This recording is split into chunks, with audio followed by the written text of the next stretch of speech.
In fifth grade, we made book covers for our textbooks out of paper bags or wrapping paper. I don't know if kids still do that, but it was a big deal back then. I remember transcribing Emily Dickinson's "I'm Nobody, Who Are You" on the inside covers of my books. That poem made me feel better about not belonging to the in crowd, reminding me that my nobody self had value. Little did I know that Dickinson's work was preparing me for a later exploration of existential themes. Emily Dickinson's poetry often touches on life, death, and the search for meaning. One line that stands out is, "The brain is wider than the sky." It suggests that human thought can stretch beyond physical boundaries. By looking at her work through an existential lens, we can see how Dickinson questioned the existence of God and sought meaning in a seemingly indifferent universe.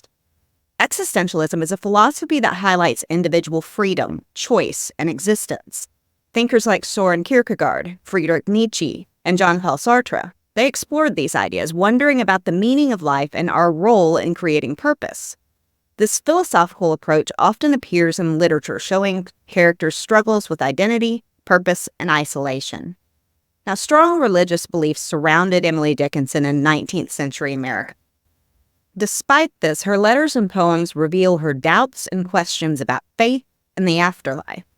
Dickinson's reclusive lifestyle gave her time for introspection, leading to her unique perspective on these themes. Nietzsche's idea of the death of God signifies the collapse of traditional religious values and the search for new meanings. And for Dickinson, this idea appears in her poems about mortality, the afterlife, and human existence. Her distinctive style, with its unusual punctuation and capitalization, adds to the sense of uncertainty and ambiguity found in existential philosophy. In Because I Could Not Stop for Death, Dickinson personifies death as a polite suitor, reflecting a calm acceptance of mortality. The poem's journey through different stages of life raises questions about existence and the inevitability of death. "And I felt a funeral in my brain," she describes the sensation of losing one's mind. This speaks to the breakdown of rational thought and the despair that follows. "This world is not conclusion," reflects on life's uncertainty and the search for understanding. Dickinson writes, "Faith slips and laughs and rallies," capturing the instability of religious conviction. The poem encourages readers to face the unknown and consider that there may be no definitive answers. "The brain is wider than the sky," that we mentioned before. It explores the vastness of human consciousness and the limits of human understanding. Dickinson suggests that the mind's capacity to imagine and think surpasses even the infinite expanse of the sky. And this poem highlights the theme of human potential and the boundless nature of thought. One of Dickinson's most personal and relatable works, and, of course, my favorite, "I'm Nobody, Who Are You?" also showcases existential themes, even if I didn't catch it in fifth grade. The poem begins with a playful rejection of social conventions and public identity. "I'm nobody. Who are you? Are you nobody, too?" Here, Dickinson embraces her identity as an outsider, questioning the social need for recognition and status. The word "nobody" emphasizes the existential notion of individualism and the rejection of predefined role.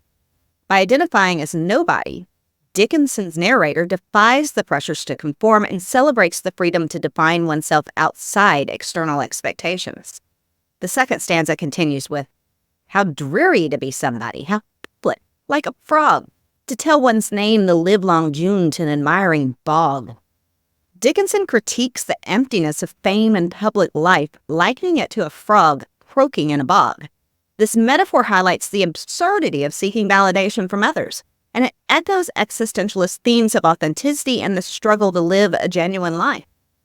Dickinson's disdain for public recognition and her preference for solitude reflect the existential pursuit of finding meaning within oneself rather than through external approval. Dickinson was also influenced by transcendentalism, a movement that emphasizes the inherent goodness of people and nature. Transcendentalists like Ralph Waldo Emerson and Henry David Thoreau, who valued individual intuition and the interconnectedness of all life, likely influenced Dickinson's work.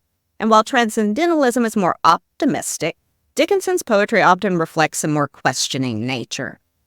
And nature plays a significant role in Dickinson's exploration of existential themes.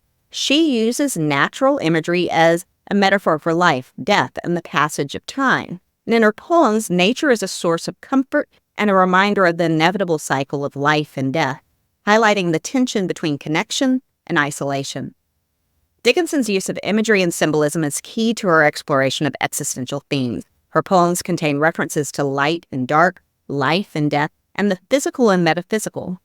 The ambiguity and paradoxes in her work reflect the uncertainty she faced. They prompt readers to think about their own existence and reality. Critics and scholars have long debated the existential themes in Dickinson's poetry. While her work was not widely recognized during her lifetime, modern interpretations have highlighted her contributions to existential thought.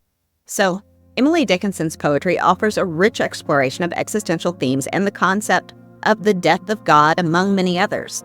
Her unique style and philosophical depth encourage readers to question their own beliefs and the nature of existence. I recommend reading her collected poems for those interested in further exploring Dickinson's existential themes, or for poems for textbook book jackets. And critical analyses by scholars such as Sharon and Judith Farr are also insightful. Feel free to share your thoughts and interpretations in the comments below, and as always, please like, share, and subscribe. I'm on a mission for 1,000 subscribers, and this one might interest you next.